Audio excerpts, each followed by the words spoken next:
नमस्कार। चलिए एक सवाल से शुरू करते हैं। भारत के राज्यों की जो सीमाएं हैं वो आखिर खींची कैसे गईं? महाराष्ट्र और गुजरात दो अलग-अलग राज्य क्यों हैं? या फिर तेलंगाना का जन्म कैसे हुआ? आज हम भारत के संवैधानिक डीएनए में थोड़ा और गहरे उतरेंगे, ये जानने के लिए कि हमारा नक्शा सिर्फ बना कैसे, बल्कि ये क्यों लगातार बदल भी सकता है। अब देखिए, ये सवाल सुनने में तो बहुत सीधा लगता है ना? लेकिन इसका जवाब हमें हमारे संविधान के दिल तक और इतिहास के कुछ बहुत ही अहम मोड़ों पर ले जाता है। तो चलिए, इस सवाल का जवाब खोजने के लिए सफर की शुरुआत करते हैं। महाराष्ट्र, हरियाणा, तेलंगाना ये नाम हम सबके लिए कितने आम हैं, लेकिन ये हमेशा से हमारे नक्शे पर नहीं थे। इनका बनना बड़े बड़े आंदोलनों, तीखी राजनीतिक बहसों और ऐतिहासिक फैसलों का नतीजा था। तो क्या इनकी सीमाएं हमेशा से ऐसी ही थी? नहीं, और इसका जवाब ही हमें बताता है कि भारत को असल में ईंट दर ईंट कैसे बनाया गया है। और पता है, इस पूरी कहानी के बीच में एक बहुत ही दिलचस्प पहेली है।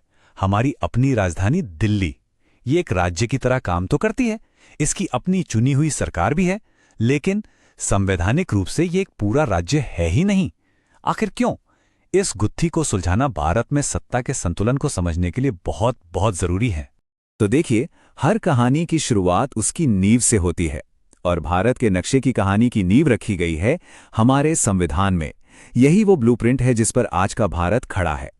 सब कुछ यहीं से शुरू होता है, संविधान के अनुच्छेद 1 से। और इसमें जो सबसे अहम शब्द हैं वो हैं राज्यों का संघ या यूनियन ऑफ स्टेट्स। ये सिर्फ एक ज्योग्राफिकल बात नहीं है, ये भारत की अखंडता का एक मौलिक ऐलान है।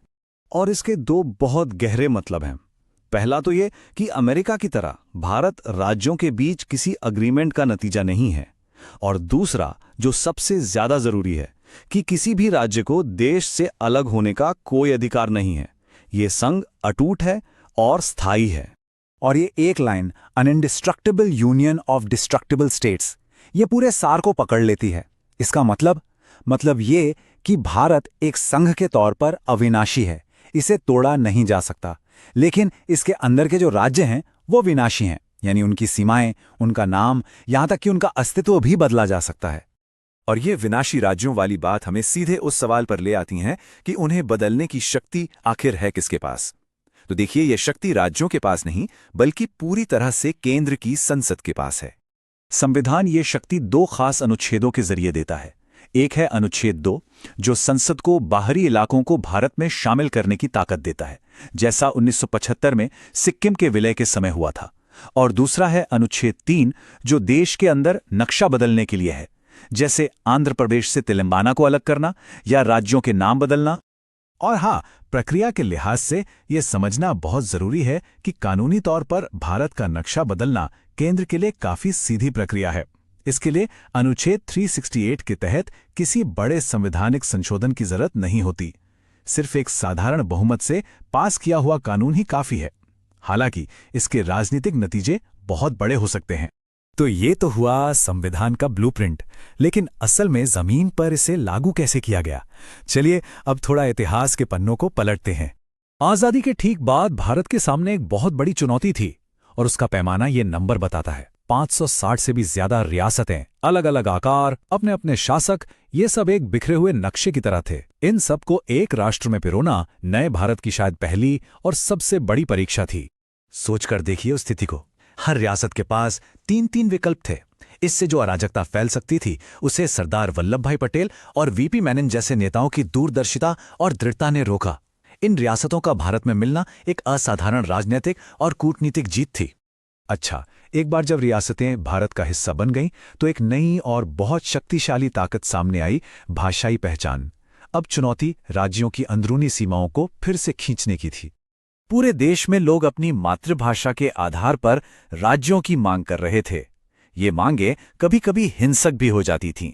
इन्हें सुलझाने के लिए सरकार ने फजल अली आयोग बनाया, और इसी ने उस नक्शे की नींव रखी जिसे हम आज जानते हैं।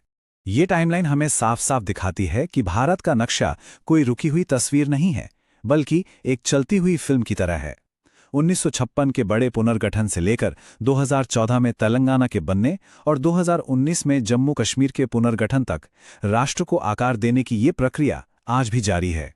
अब बात करते हैं उस पहेली की जिसका जिक्र हमने शुरू में किया था। भारत के नक्शे पर दिल्ली की एक बिल्कुल ही अनोखी और अक्सर विवादों में रहने वाली जगह है। तो दिल्ली का असली स्टेटस आखिर है क्या? देखिए, ये एक अनोखा हाइब्रिड मॉडल है। मतलब एक केंद्र शासित प्रदेश जिसमें एक राज्य की कुछ खूबियां हैं। इसकी अपनी चुनी हुई सरकार है, विधानसभा है, लेकिन इसकी शक्तियां एक पूरे राज्य के मुकाबले में बहुत ही सीमित हैं। और यही केंद्र और स्थानीय सरकार के बीच एक स्थायी तनाव पैदा करता है। ये टेबल पूरी कहानी को एकदम साफ कर देती है। जरा इन 3 अहम विषयों को देखिए: पुलिस, सार्वजनिक व्यवस्था और भूमि। जहां एक पूरे राज्य में ये विषय राज्य सरकार के कंट्रोल में होते हैं, वहीं दिल्ली में ये सीधे केंद्र सरकार के अधीन आते हैं। और बस यही एक बात दिल्ली की चुनी हुई सरकार की शक्तियों को मौलिक रूप से सीमित कर देती है। और हाल के कानूनी बदलाव जैसे 2021 का संशोधन अधिनियम, जिसने ये साफ कर दिया कि दिल्ली में सरकार का मतलब उपराज्यपाल यानी एलजी होगा, इसने इस शक्ति संतुलन को और भी ज्यादा पेचीदा बना दिया है। ये संघवाद और स्वायत्तता पर एक बहुत बड़ी बहस है जो देश के दिल में ही चल रही है। तो इस पूरी चर्चा का सार क्या है? सार ये है कि भारत की अंदरूनी सीमाएं पत्थर पर खींची गई लकीरें नहीं हैं। वे गतिशील हैं, जो देश की राजनीतिक, सामाजिक और प्रशासनिक जरूरतों के हिसाब से बदली हैं और आगे भी बदलती रहेंगी। और हम एक बार फिर से उसी मूल मंत्र पर वापस आते हैं। राज्य बनाए जा सकते हैं, बदले जा सकते हैं, यहां तक कि खत्म भी किए जा सकते हैं, लेकिन भारत एक संघ के रूप में हमेशा अखंड और अविनाशी रहेगा। और ये हमें भविष्य के लिए एक बहुत ही दिलचस्प सवाल पर छोड़ जाता है। नए राज्यों की जो मांगें लगातार उठ रही हैं और राजनीति जिस तरह से बदल रही है, उसे देखते हुए जो नक्शा हम आज देख रहे हैं, शायद वो आखिरी ना हो। भारत के बनने की कहानी अभी भी लिखी जा रही है। अब देखते हैं कि आने वाले दशकों में इसमें और कौन से नए अध्याय जुड़ते हैं।